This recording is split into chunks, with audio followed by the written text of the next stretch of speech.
ইতিমধ্যে আমাৰ মতবাদ আমসু প্ৰাক্তন সভাপতি ভদ্ৰকণ্ঠ সকলেৰ আদৰ সম্মানেৰ সৰকাৰ ইতিমধ্যে আমাৰ মতবাদ এই অঞ্চলেৰ মোৰ শ্ৰদ্ধাৰ যুৱবন্ধুসকল, মোৰ এই অঞ্চলৰ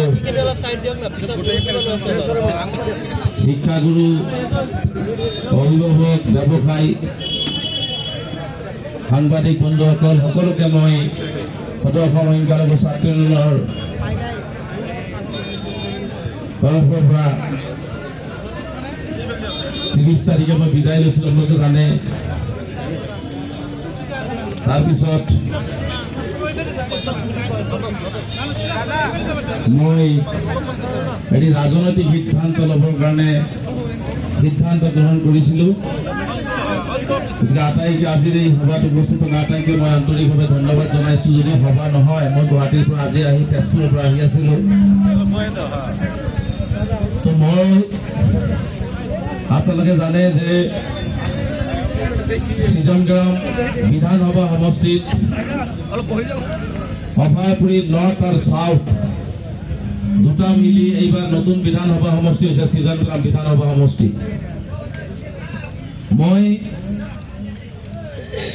আমচুৰ পৰা বিদায় লৈ অসমৰ সংখ্যালঘু জনগণৰ আৰ্থ, সামাজিক আৰু শৈক্ষিক আৰু নাগৰিকত্বৰ যিখিনি সমস্যা আছে এইখিনি সমস্যা বলিষ্ঠভাৱে উত্থাপন কৰিবৰ কাৰণে মই এটি সেকুলাৰ পাৰ্টিত যোগদান কৰিছোঁ, যাতে আমাৰ জনগোষ্ঠীটোৱে সকলো জাতি জনগোষ্ঠীৰ লগত একেলগে একত্ৰিতভাৱে আগবাঢ়ি যাব পাৰে। আৰু মই যোৱাৰ পিছত মোৰ লগত এটি দুৰ্ঘটনা হ'ল। মই এটি বক্তব্য দিলোঁ, আপোনালোকে হয়তো শুনিছে।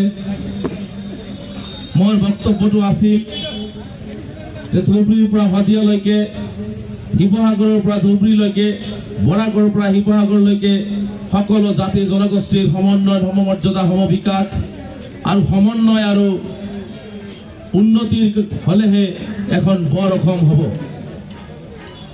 এই বক্তব্য দিয়াৰ পিছত অসমত প্ৰতিক্ৰিয়া হ'ল যে মই কোৱা হ'ল যে শিৱসাগৰক মই মিয়ালেণ্ড বনাম, ধুবুৰীৰ পৰা মই মানুহলৈ শিৱসাগৰত থৈ দিম, এই ধৰণৰ কথা বাৰ্তাবিলাক এটা ভুল ব্যাখ্যা কৰা হ'ল একাংশ সংবাদ মাধ্যমেও কৰিলে। আৰু কিছু বিজেপিৰ 1500 ভক্ত আছে, কিছু সংগঠনৰ চিটু নেতা আছে, সেইবিলাকক লগাই দিয়া হ'ল। মোৰ বিৰুদ্ধে এটা গভীৰ ষড়যন্ত্ৰ ৰচনা কৰা হ'ল আৰু মই সেই গভীৰ ষড়যন্ত্ৰৰ বলি হ'লোঁ। তাৰপিছত মই যিহেতু আদৰ্শগতভাৱে 20টা বছৰ এটা সংগঠন কৰিছোঁ, মই মানুহৰ আৱেগ বুজি পাওঁ, মানুহৰ আৱেগক প্ৰাধান্য দি সেই কথাখিনি মই অকণমান লাইনটো মই উদ্ৰ কৰি ল'লোঁ। মই দুখ প্ৰকাশ কৰিলোঁ যে বিতৰ্ক নহওক, যদি কোনোবাই দুখ পাইছে তাৰ কাৰণে মই দুখিত। মই কথাটো লাইনটো মোৰ বক্তব্য নহয়, মোৰ লাইনটো মই উদ্ৰ কৰিলোঁ। কিন্তু মই আজিও কৈছোঁ, পুনৰবাৰ ক'ম যে মই শুদ্ধ